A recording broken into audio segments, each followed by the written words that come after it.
climate change? Yeah, so thank you. The question's about climate change. What's that? No nuclear storage at Yucca Mountain to satisfy that question back there. But on this question of climate change and the fact that we've warmed 1 degree over pre-industrial revolution levels just since 1980, and we are slated to warm more than 1 degree Celsius going forward on this current trajectory unless we change course and unless we take very bold action.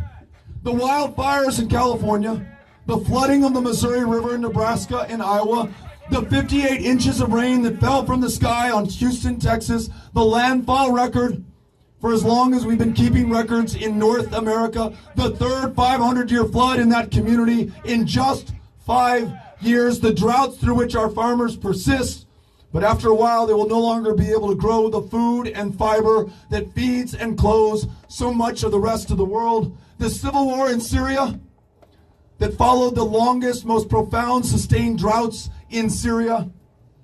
The crisis, the deaths, the refugee flows that we are seeing now are nothing compared to what our kids and their kids will see if we do not use every minute of the 12 years the scientists say is left to us to take action. That means, as quickly as possible, converting from a carbon and fossil fuel and greenhouse emitting economy, seizing the opportunity to lead in wind and solar and biofuels, following your lead on investing in battery technology to store the energy that we produce, and understanding, as the Green New Deal does, that you cannot separate our climate challenges and opportunities from our economic challenges and opportunities. The two fastest growing jobs in the United States of America today are wind energy jobs and solar energy jobs.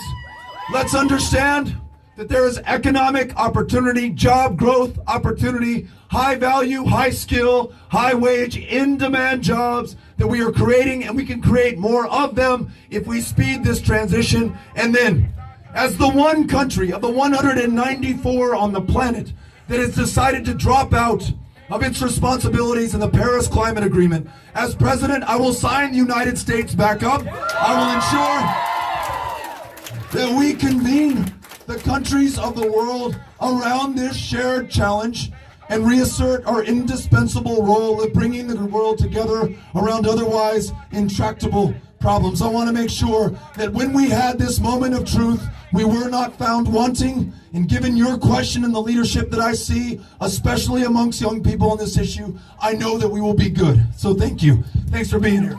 This is our last question.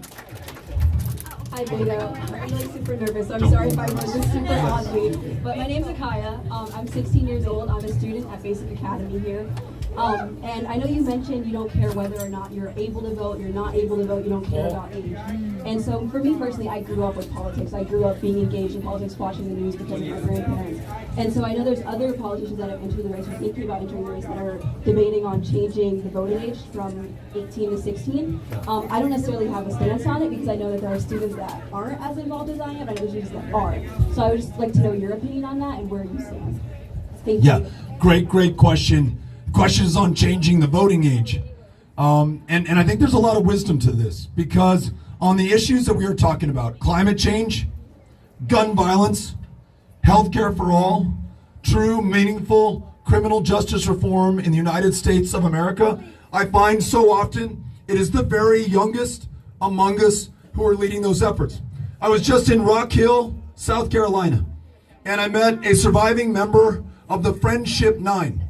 So back in 1961, he and 8 of his fellow students, young people, sat at a lunch counter, a segregated lunch counter, knowing full well that they would be humiliated in front of their fellow citizens. They would be dragged out of their chairs, off their stools, into jail, where they refused to post bail. Stayed in jail for 30 days, helped to galvanize the conscience of this country, much in the same way that the Greensboro Four did in North Carolina, much in the same way that the Freedom Riders who took their lives into their hands, riding Greyhound buses throughout the Deep South, having the audacity to drink from the water fountain of their choice, go to the bathroom of their choosing, those who joined John Lewis across the Edmund Pettus Bridge, those who lost their lives for for civil rights, for not just themselves or those who look like them, but for every single American. Show me that young people are not the leaders of tomorrow.